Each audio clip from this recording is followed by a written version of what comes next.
Welcome to This Explainer.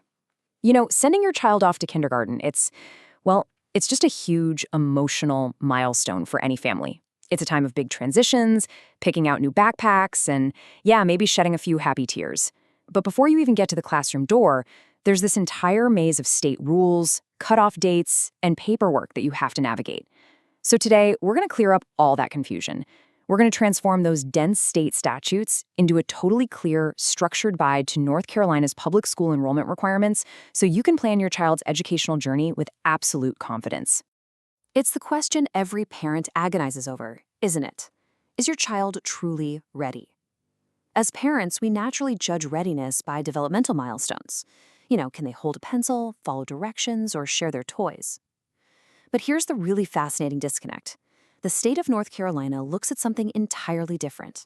They aren't looking at how advanced your child's vocabulary is or how high they can count. They are looking strictly at a calendar.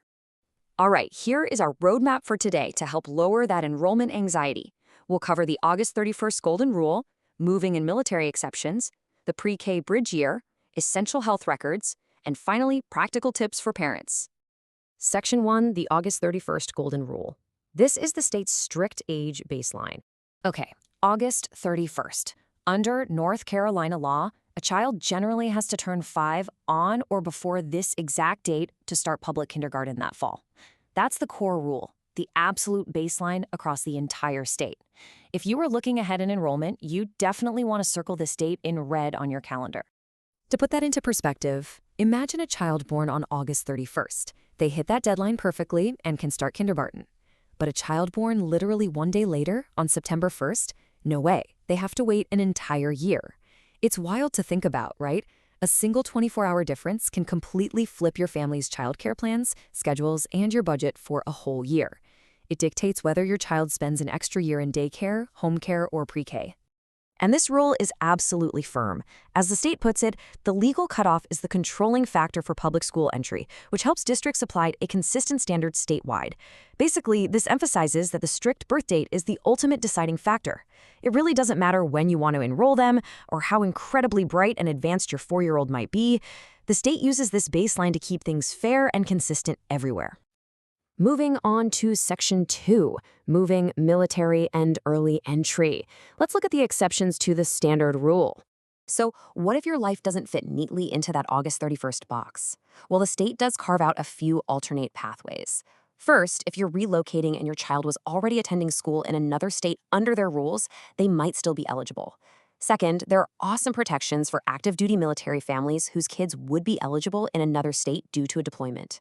And finally, local school boards do actually have a little bit of discretion for early entry.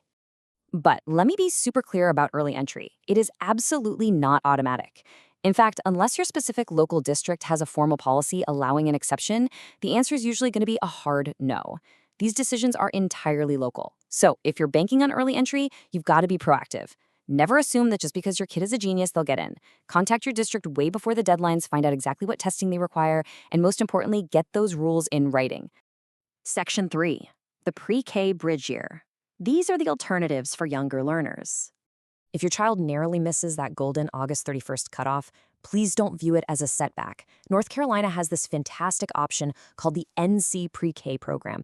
It's designed specifically for eligible 4-year-olds to serve as a bridge year. It's meant to intentionally support your child's social, emotional, and academic skills so when they do walk into kindergarten the following year, they are totally prepared to thrive. Now keep in mind, NC Pre-K has its own strict parameters. Notice that the August 31st rule applies here too. They have to be 4 by that exact date. But age isn't the whole story here. The program is subject to specific income limits and considers various risk factors, meaning not every age-eligible kid will qualify. And because spots are heavily limited, application windows open incredibly early. You've really got to jump on this well ahead of the school year. Okay, Section 4, essential documents and health records, because it's about a whole lot more than just an age check. You've got the age figured out, but what about the actual paperwork? Step 1, state law requires a mandatory vision screening, and you have to present that certification within 180 days of school starting. Step 2, you need all the standard immunization records ready to go. And Step 3, you've got to provide proof of residency and proper birth documentation, basically the hard proof that backs up that August 31st rule we talked about. And here is a very common, completely preventable pitfall.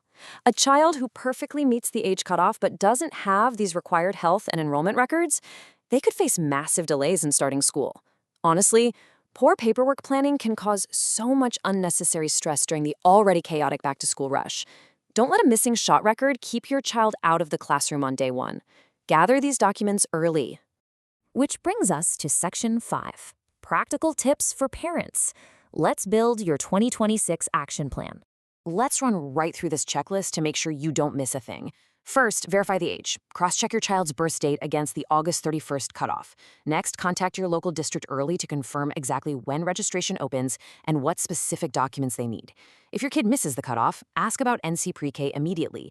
And if you think you qualify for an exception, like for military, moving, or early entry, ask the district for their formal rules in writing. But beyond all the laws and paperwork, remember this. The state sets the legal minimum age, but you are the parent. Even if they make that August 31st cutoff, you really want to evaluate these crucial developmental traits.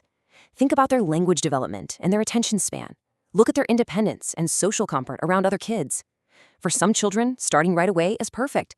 For others, waiting an extra year can be an absolute game changer. And that wraps up this explainer.